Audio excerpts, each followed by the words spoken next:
നമ്മുടെ വ്യൂവേഴ്സും സബ്സ്ക്രൈബേഴ്സും ഏറ്റവും കൂടുതൽ ചോദിച്ചിട്ടുള്ള ഒരു കാര്യമാണ് ഒരു സാധാരണ വണ്ടി, അതായത് 800 പോലെയുള്ള ഒരു സാധാരണ വണ്ടി എങ്ങനെയാണ് ഇൻസ്പെക്ട് ചെയ്യുക എന്നുള്ളത്. അപ്പോൾ 800 പോലെ ഒരു സാധാരണ വണ്ടി നോക്കുന്ന സമയത്ത് നമ്മൾ അതിൻ്റെ മെക്കാനിക്കൽ കണ്ടീഷൻ നോക്കണം. മെക്കാനിക്കൽ കണ്ടീഷൻ നോക്കാൻ വേണ്ടിയിട്ട് നമുക്ക് വലിയ ഐഡിയ ഇല്ലെങ്കിൽ സ്റ്റാർട്ട് ചെയ്ത് നോക്കുന്ന സമയത്ത് എന്തെങ്കിലും സൗണ്ടോ കാര്യങ്ങളോ ഒക്കെ ക്രിയേറ്റ് ആവുന്നുണ്ടോ എന്നുള്ളത് നോക്കാം.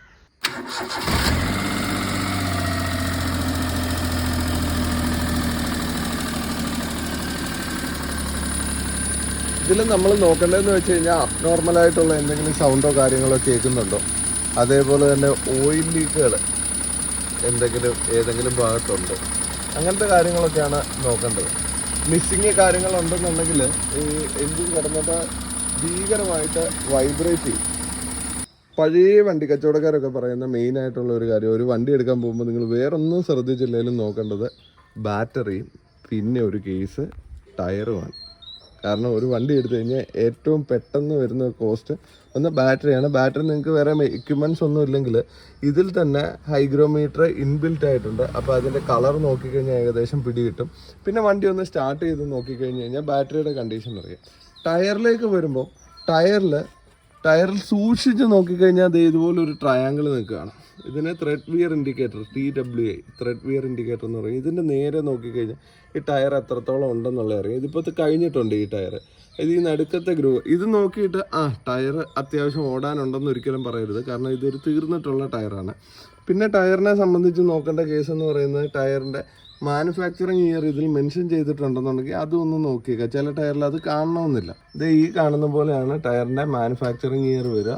അതേപോലെ ഈ ടയറാണ് ഒരു ന്യൂ കണ്ടീഷനിൽ വരുന്ന ടയർ. അപ്പോൾ ടയർ എത്രത്തോളം ഉണ്ടെന്നുള്ളത് നോക്കും. പിന്നെ നോക്കേണ്ടത് ഇതിൻ്റെ ബോഡിയുടെ കണ്ടീഷൻ എങ്ങനെയുണ്ട്, അതായത് ക്രോസ് മെമ്പേഴ്സ് കാര്യങ്ങളൊക്കെ എന്തെങ്കിലും ഡെൻറ്റോ ഡാമേജോ ഉണ്ടോ, ഇത് റിപ്പയർ ചെയ്തതിൻ്റെതായ സൈൻസ് ഉണ്ടോ, ഇതേപോലെ ബോൾട്ടുകൾ മിസ്സിങ് കാര്യങ്ങളൊക്കെ ഉണ്ടോ എന്നുള്ളത് നോക്കുക. പഴയ വണ്ടി ആകുമ്പോൾ ഇത് കുറേ തവണ അഴിക്കുകയും തിരിച്ചു പിടിപ്പിക്കുകയും ഒക്കെ ചെയ്ത് പല കാര്യങ്ങളും മിസ്സിങ് ഉണ്ടാവും.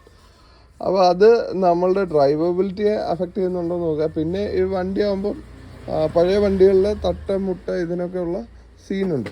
പിന്നെ ഏറ്റവും വലിയൊരു തലവേദന എന്ന് പറയുന്നത് തുരുമ്പാണ്, ബോഡിയിലെ തുരുമ്പ്. അപ്പോൾ കഴിവതും മാറ്റമൊക്കെ ഇട്ടിട്ടുണ്ടെങ്കിലും മാറ്റമൊക്കെ ഒന്ന് മാറ്റിയിട്ട് എന്താണ് അവസ്ഥയെന്ന് നോക്കുക. ഈ കാണുന്ന പോലെ ഏതെങ്കിലും ജോയിൻസ് ഒക്കെ തുരുമ്പിച്ചിട്ടുണ്ടോ. ഈ തുരുമ്പ് സിവിയർ ആയി കഴിഞ്ഞ് കഴിഞ്ഞാൽ ഇത് പൊട്ടിയിട്ട് ഡാമേജസ് കാര്യങ്ങൾ ഉണ്ടാകാൻ ചാൻസ് ഉണ്ട്. അപ്പോൾ തുരുമ്പാണ് അടുത്ത ഇതിനകത്ത് ശ്രദ്ധിക്കേണ്ട ഒരു ഫാക്ടർ എന്ന് പറയുന്നത് ഡിക്കി ഏരിയയാണ്. ഡിക്കി ഏരിയക്കകത്ത് തുരുമ്പ് കാര്യങ്ങളൊക്കെ കാണാൻ സാധ്യതയുണ്ട്. ഇതിൻ്റെ ഈ ബീഡിങ് കാര്യമൊക്കെ പോയി കഴിഞ്ഞ് കഴിഞ്ഞാൽ വെള്ളം ഇറങ്ങിയിട്ട് തുരുമ്പ് വന്നിട്ട് ഹോൾസ് ഒക്കെ ഉണ്ടാകാൻ സാധ്യതയുള്ളതുകൊണ്ട് ഡിക്കി ഏരിയ ഒന്ന് കാര്യമായിട്ട് നോക്കുക. ഒപ്പം തന്നെ ടൂൾസ് കാര്യങ്ങളൊക്കെ ഉണ്ടോ, അവൈലബിൾ ആണോ എന്നുള്ളത് നോക്കിയേക്കാം.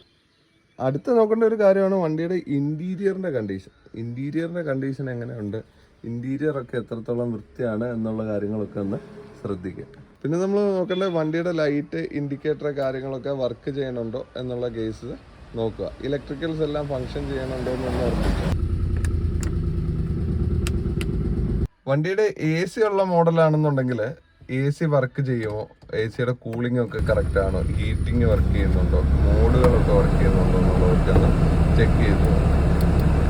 ഇനി നോക്കേണ്ട മെയിൻ ആയിട്ടുള്ള ഒരു കാര്യം, വണ്ടി ടെസ്റ്റ് ഡ്രൈവ് ചെയ്ത് നോക്കുക, ഓടിച്ചു നോക്കുക. ഓടിച്ചു നോക്കുന്ന സമയത്ത് സ്റ്റിയറിംഗിൻ്റെ condition, suspension parts, gear shift ചെയ്യുന്നതിലൊക്കെ എങ്ങനെയുണ്ട്, ഇങ്ങനത്തെ കാര്യങ്ങളെല്ലാം കൃത്യമായിട്ട് നോക്കുക. എന്തെങ്കിലും അബ്നോർമാലിറ്റി ഫീൽ ചെയ്യുന്നുണ്ടോ, നമ്മളൊരു സാധാരണ വണ്ടി ഓടിക്കുന്നതിന് എന്തെങ്കിലും അബ്നോർമാലിറ്റി ഫീൽ ചെയ്യുന്നുണ്ടോ എന്നുള്ളത് നോക്കുക. നമ്മൾ വണ്ടി ഓടിച്ചു നോക്കുന്ന സമയത്ത് ശ്രദ്ധിക്കേണ്ടതെന്ന് വെച്ച് കഴിഞ്ഞാൽ സ്റ്റിയറിംഗ്, വണ്ടി ഇടത്തോട്ടോ വലത്തോട്ടോ എല്ലാം പോകണുണ്ടോ എന്നുള്ളത് സ്റ്റിയറിംഗിൻ്റെ കണ്ടീഷൻ ഒന്ന് നോക്കുക. ബ്രേക്ക് എങ്ങനെയുണ്ട്, ബ്രേക്ക് ചവിട്ടി കഴിഞ്ഞാൽ എന്ത് ചെയ്യുന്നുണ്ടോ, വണ്ടി ഒരുപാട് ദൂരം പോയിട്ടാണോ നിൽക്കുന്നത് എന്നുള്ളത് നോക്കുക. പിന്നെ അത്യാവശ്യം ചെറിയൊരു കട്ടർ റോഡ് കാര്യങ്ങളൊക്കെ കിട്ടുകയാണെന്നുണ്ടെങ്കിൽ അവിടെ ഒന്ന് ചാടിച്ച് നോക്കിയാൽ സസ്പെൻഷൻ്റെ കാര്യം അറിയാം. വണ്ടി ഒന്ന് സ്പീഡ് എടുത്ത് നോക്കുക. സ്പീഡിൽ പോകുന്ന സമയത്ത് എന്തെങ്കിലും സൗണ്ടോ കാര്യങ്ങളോ വരണുണ്ടോ.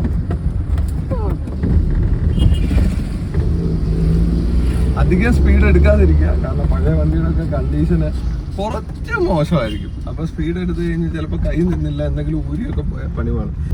നമ്മൾ കട്ടയിട്ട റോഡുകളിലൊക്കെ ഓടിച്ചു കഴിഞ്ഞ് കഴിഞ്ഞാൽ സ്റ്റിയറിംഗ് സൗണ്ടിൻ്റെ കാര്യം ഒക്കെ അറിയാൻ പറ്റും. സ്റ്റിയറിംഗ് ബോക്സ് എന്തെങ്കിലും സൗണ്ട് ഉണ്ടാക്കുന്നുണ്ടോ എന്നൊക്കെ ഉള്ളത്.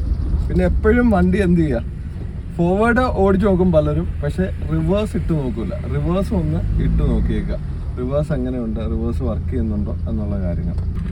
വണ്ടിയുടെ ക്ലച്ചിന്റെ കണ്ടീഷൻ അറിയണമെന്നുണ്ടെങ്കിൽ ചെറിയൊരു കയറ്റം പോലുള്ള സ്ഥലത്ത് നിർത്തിയിട്ട് വണ്ടി ഒന്ന് ക്ലച്ച് റിലീസ് ചെയ്ത് നോക്കുക. കയറി പോകുന്നതിന് എന്തെങ്കിലും ബുദ്ധിമുട്ടോ കാര്യങ്ങളോ വരുന്നുണ്ടോ, ഈസി ആയിട്ട് കയറി പോകുന്നുണ്ടോ, അതോ വണ്ടി നിന്നിട്ട് ഇരയ്ക്കുവാണോ, അതായത് വണ്ടി മുന്നോട്ട് കയറാത്ത രീതി. കാരണം നിരപ്പ് റോഡിൽ ഓടിക്കുമ്പോൾ പലപ്പോഴും നമുക്ക് ക്ലച്ചിന്റെ ആക്ച്വൽ കണ്ടീഷൻ അറിയണമെന്നില്ല.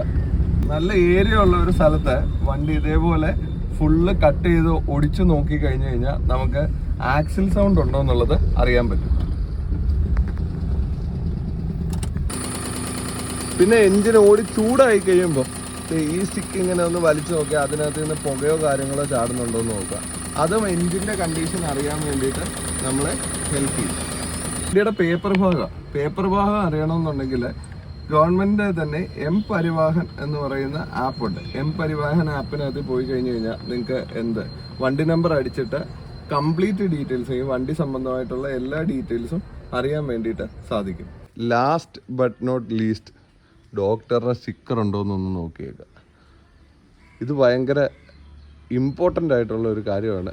കാരണം മിക്കവാറും ഇതേപോലെ വണ്ടികളിലൊക്കെ കൊടുക്കാനുള്ള വണ്ടികൾ കാണാവുന്ന ഒരു സാധനമാണ് ഡോക്ടർ യൂസ്ഡ് സ്റ്റിക്കർ. ഈ കണ്ട വണ്ടിക്കകത്ത് ഒരു ട്വിസ്റ്റ് ഉണ്ടായിരുന്നു. അതെന്താണെന്ന് കണ്ടുപിടിച്ച് കമൻറ്റ് ചെയ്യുക.